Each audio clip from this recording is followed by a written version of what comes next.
एक भाई ने पूछा है कि शिव शरीर में नहीं है तो ज्ञान कैसे मिलेगा। थोड़ा सोच के सवाल करना चाहिए था आपको।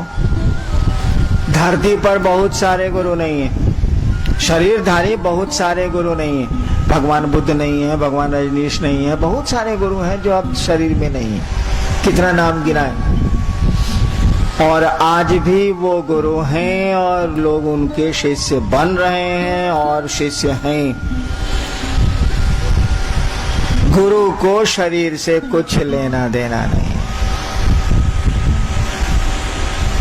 बहुत सारे गुरु धरती से चले गए, हाल हाल तक गए हैं लोग, और उनकी शिष्य परंपरा, गुरु शिष्य परंपरा आज भी चल रही है और वो आज भी गुरु हो रहे हैं।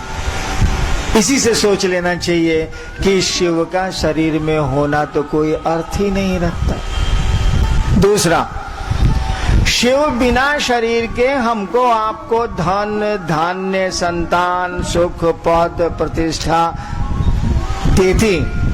हमने कहा तभी ये लंबा सिलसिला कई हजार वर्षों से चल रहा। देती तो ज्ञान नहीं दे सकते भाई साहब। मैंने वो पैसा दे सकता, बेटा दे सकता, बीमारी से दूर कर सकता है, उसके महामृत्युंजय मंत्र के जप से रोग हटाए जा सकते हैं, जैसा चलता है हटाए जा सकते हैं। तो बिना शरीर के वो सब दे सकता, लेकिन अकिलवा बिना शरीर के नहीं दे सकता। नहीं तो पैसवा कैसे देता है? मनी ऑर्डर करता है कैलाश से। कहा भाई जी वो दे सकता है। जिस तरह से वो धन देता है आपको ज्ञान भी दे सकता है। आप लेना नहीं चाहते, धन और ज्ञान में यही अंतर है। धन का बंटवारा हो सकता है लेकिन ज्ञान का बंटवारा नहीं हो सकता जब तक कि कोई ज्ञान लेने की इच्छा नहीं रखे, ज्ञान लेना नहीं चाहे। इसीलिए गुरु का कहा जाता है कि गुरु का शरीर में होना आवश्यक नहीं, जरूरी नहीं। और कितने गुरु गए धरती से, आज भी गुरु हैं वो। कितने गुरु चले गए, शरीर में नहीं है तब भी हैं गुरु।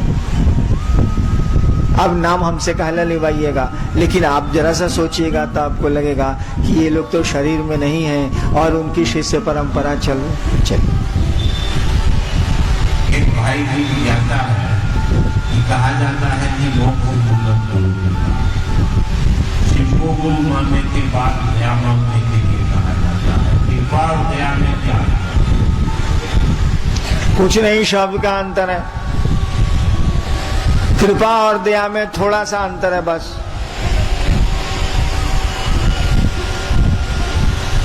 कृपा का मानी है कि आपको अधिकार है, करो और पाओ।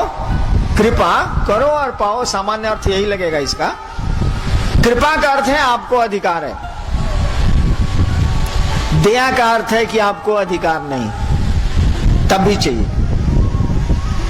आप सरकारी नौकरी करते हैं, आप छुट्टी के लिए कृपा मांगते हैं, 2 दिनों की छुट्टी की कृपा की जाए। क्यों? कि आपको अधिकार है, आप नौकरी करते हैं, इसलिए आप सरकार ने आपको अधिकार दिए हैं, आप छुट्टियां ले सकते हैं, आपको अधिकार है। दया का मानी होता है हमको मेरा सब अधिकार खत्म हो गया। कानून आप जानते हैं, सर्वोच्च न्यायालय भारत के ऑनरेबल सुप्रीम कोर्ट ने किसी की फांसी की सजा को कंफर्म कर दिया। ऑनरेबल सुप्रीम कोर्ट ने कहा कि आपको जो फांसी की सजा मिली है वो सही है, मान लीजिए। अब तो कानून में उसके ऊपर कोई अदालत नहीं है, इस देश में तो नहीं है। तब भी भारत का संविधान उस आदमी को एक अधिकार देता है, क्या? महामहिम राष्ट्रपति के यहाँ वो मर्सी अपील कर सकता है, यानी दया की याचना कर सकता है। वहां ये नहीं कह सकता कि हमने गलती नहीं की, गलती तो आपकी साबित हो चुकी है, अब कौन सी कहिएगा आप?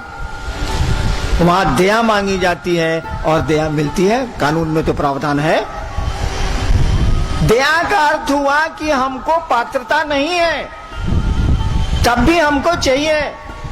अब हम लोगों ने शिव को गुरु माना, जो गुरुओं का गुरु है, ईश्वर है, परमात्मा का नाम है शिव, महेश्वर कहा जाता है उनको गुरु माना है। वहां अधिकार जताने जाएंगे कि हम आपके चेला हैं, फालतू बात है। कहाँ शिव कहाँ हम लोग जीव। वहां अधिकार से तो काम नहीं चलेगा। हमने कहा कि वहां हम लोग दया मांगेंगे। महादेव कहिए नहीं सकते हैं कि तू मेरा चेला बनेगा तब ना हम दया करेंगे। हम लोग कह रहे हैं कि हम लोग चेला हैं, आप दया करिए।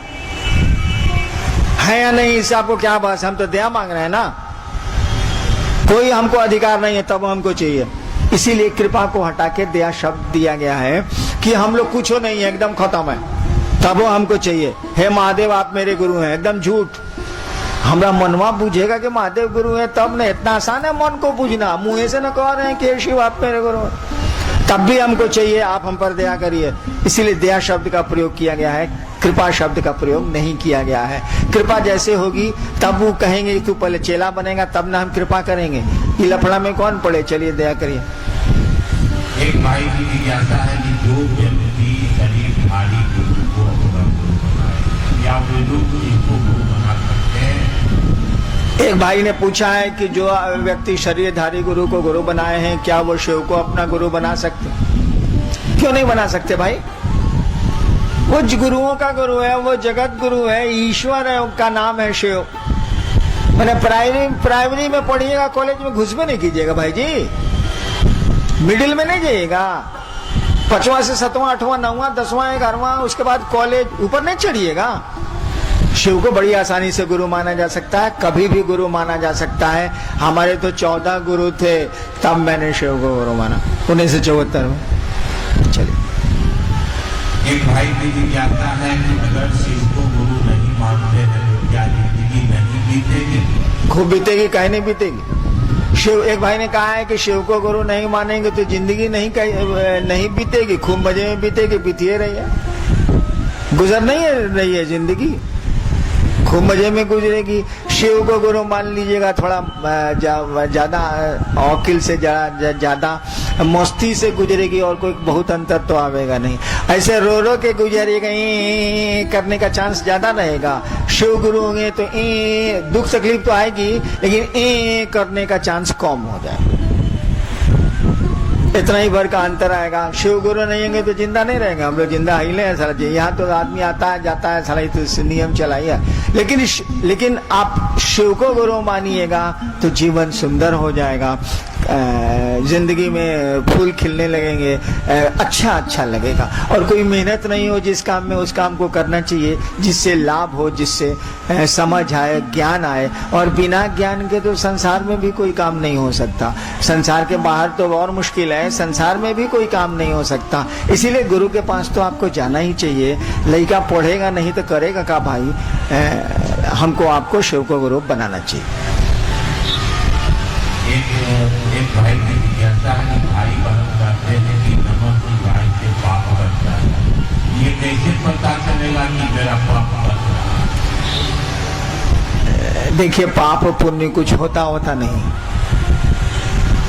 न पाप कटता है न पुण्य आता है। शिव को गुरु मानिए, वो गुरु आपको समझ दे देगा।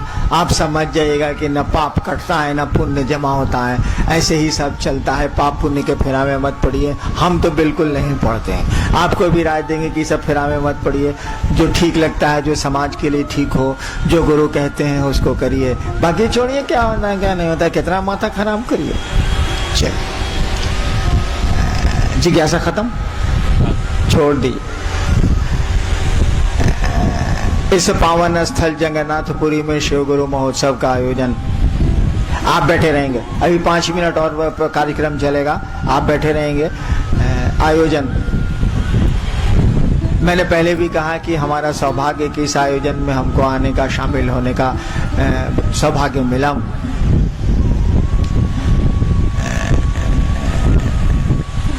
मैं महादेव का चेला, शिव मेरे गुरु हैं, मैं शिव का शिष्य, आपको क्या दे सकता हूँ। ऐसे भी महादेव दिखने में भी फक्कड़ दिखता है, लेकिन अपने गुरु महादेव से, अपने गुरु शिव से ये प्रार्थना करता हूँ कि आपका जीवन शिवमय हो, सुखमय हो, आपके दुख दर्द थोड़े कम हो।